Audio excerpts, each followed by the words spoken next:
Apa kabar semuanya? Salam sehat dan saya harap semuanya sehat-sehat saja. Karena hari ini kita akan membahas tentang obat baru yang katanya efektif untuk pengobatan COVID. Ya mungkin teman-teman sudah tahu, baca di internet atau di grup WhatsApp atau di dimanapun lah. Ada obat namanya ivermectin yang dikatakan efektif mengobati COVID. Tadi saya baca berita dari salah satu website yang berkata begini. Kontroversi obat di mana istana dalam tanda kutip itu atau dari pihak pemerintah menganjurkan penggunaan ivermectin karena dikatakan efektif, tetapi IDI, Ikatan Dokter Indonesia, kemudian mengatakan jangan dulu, atau dia dalam tanda kutip menolak penggunaan ivermectin sebagai obat COVID. Nah, mana yang betul? Kalau kita lihat di dunia internasional pun ada perbedaan-perbedaan, karena ada penelitian yang mengatakan boleh menggunakan obat ini untuk COVID, tapi ada juga negara seperti Amerika yang mengatakan belum boleh. Saya tidak akan menganjurkan mengikuti salah satu berdasarkan status. Misalnya saya dokter, saya mengatakan ikut IDI. Tidak. Kita berusaha untuk melihat bukti yang ada, melihat data yang ada, dan saya akan menunjukkan atau memberitahukan pendapat saya berdasarkan dengan bukti atau penelitian yang saya baca. Jadi saya tidak membela siapapun, tapi kita kembali kepada ilmu pengetahuan, kepada sains.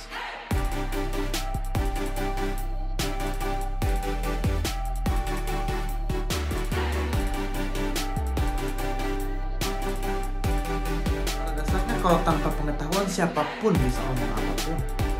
Ketemu orang di warung, tiba-tiba dia bilang jagung goreng anti COVID, maka semua makan jagung. Kan tidak begitu. Tapi kita harus berdasarkan bukti.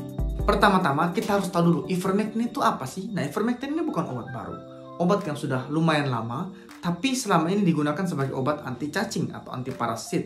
Walaupun ada beberapa penelitian dulu yang mengatakan bahwa ivermectin ini punya efektivitas terhadap beberapa jenis virus, tapi belum ada untuk COVID-19.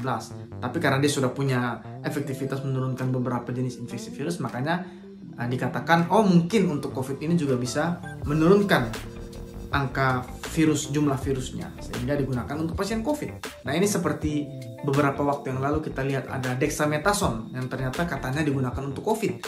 Kemudian ada juga chloroquine, yang mana adalah obat malaria, yang tapi kemudian dikatakan efektif untuk COVID.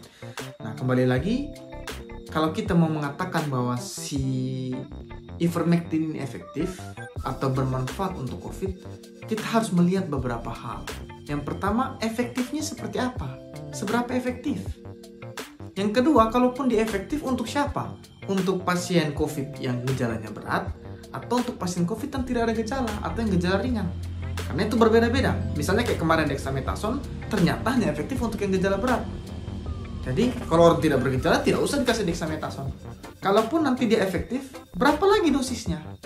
Apakah sama dengan dosis ivermectin ketika diminum orang dengan sakit cacingan atau dosisnya berbeda? Nah, ivermectin pun ini sebenarnya obat keras, labelnya obat keras. Kalau dia efektif, mana lebih efektif? Lebih besar efektifnya atau lebih besar bahayanya? Karena kalau lebih besar bahayanya, maka obat ini tidak aman digunakan, jangan digunakan. Nah, untuk menjawab semua pertanyaan itu, kita butuh namanya penelitian. Penelitian itu sangat dibutuhkan untuk menjawab pertanyaan-pertanyaan itu. Ya ampun dok, ribet amat sih. Mau bikin obat, mau pakai obat aja kok susah banget. Ya iyalah ribet. Emangnya lo kira ini mobil? Dibawa ke bengkel, terus diperbaiki, ada yang rusak tinggal ganti baru. Ya kali kalau ganti baru. Kalau manusia dikasih ivermectin, kemudian hatinya rusak. Ya maksudnya betul-betul hati, organ hati ya, bukan perasaan.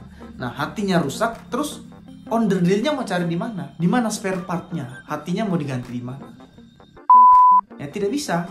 Maka dari itu namanya obat atau apapun, makanan, obat atau benda apapun yang mau digunakan para manusia harus diteliti dengan sangat ketat. Karena kalau sekali terjadi apa-apa, siapa yang mau tanggung jawab?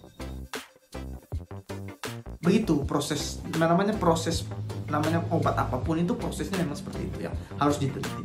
Nah, sekarang kita mau melihat data penelitian. Yang pertama, kita sama-sama lihat. Nah, penelitiannya itu di Columbia.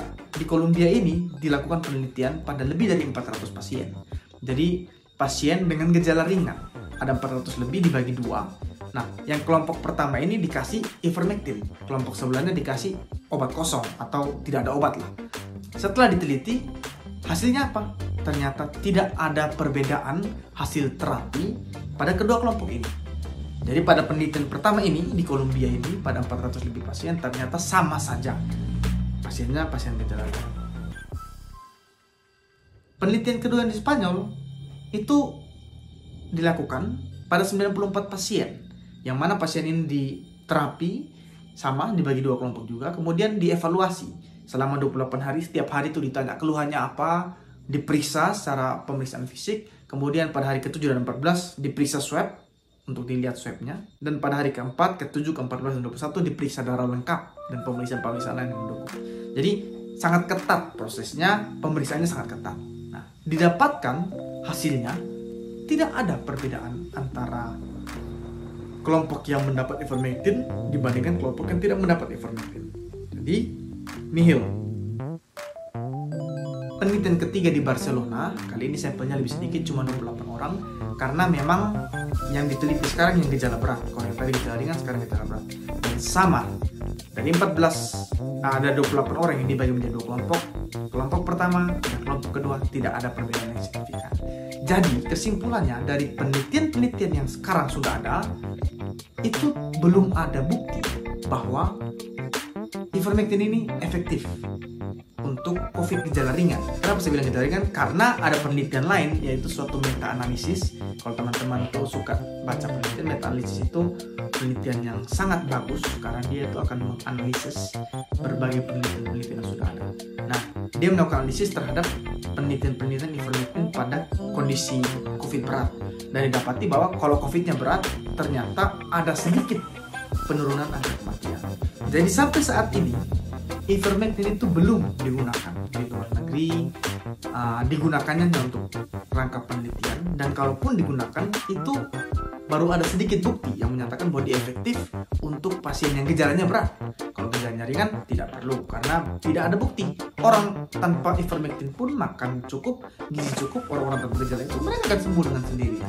Jadi tidak perlu ivermectin sebenarnya. Dan ingat bahwa namanya obat itu pasti ada efek sampingnya. Jangankan obat apapun, sebenarnya makanan bisa menimbulkan efek samping. Kita makan kacang saja bisa asam urat tinggi kan. Ketika kita mengkonsumsi ivermectin ini, efek samping yang biasa ditemukan itu bisa mual, muntah, diare, nyeri otot, nyeri sendi, gangguan kulit, jantung berdebar-debar, bahkan sampai dengan tekanan darah tiba-tiba drop. Yang paling parah lagi bisa menimbulkan hepatitis, ya, radang pada hati. Karena ya ini obat keras, tadi saya sudah bilang, BPOM sendiri menyatakan obat ini keras. Nah, efek samping 9 ini walaupun kecil porsinya, tapi bisa terjadi di siapa saja. Dan ditakutkan kalau kita menjadi panik buying, atau karena kita merasa oh ini obat, walaupun belum ada bukti, tadi saya bilang semua pada beli ivermectin, semua pada pakai ivermectin, maka angka efek samping ini bisa terjadi pada siapa saja. Siapa saja bisa tiba-tiba terkena hepatitis karena ivermectin, padahal efektivitasnya belum jelas.